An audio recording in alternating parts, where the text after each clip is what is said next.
अब की लहर तिरंगा जन्नत के कश्मीर में जोश भरल बा हिंद के हर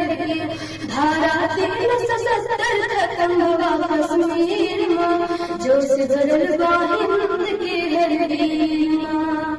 कौनो विरोधी की ना निकली आवाज हो जाने कहाँ गायब भइले सारे पत्थरबाज हो जाने कहाँ गायब भइले सारे पत्थरबाज वो जीवन में मातरम हम जीवन में मातरम जन्नत के कश्मीर में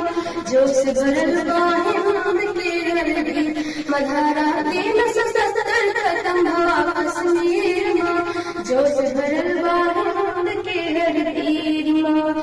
सावन के पावन में दिहल ये सौगात हो धन्यवाद पीएम जी के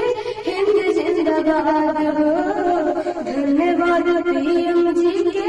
हिंद जिंदाबाद बहुत साहस बातें बहुत साहस बातें हमरा हिंद वजीर में जोश भरल बा हिंद के हरदी मधारा 370 खत्म हुआ कश्मीर में जोश भरल बा हिंद के हरदी अब की लहर तिरंगा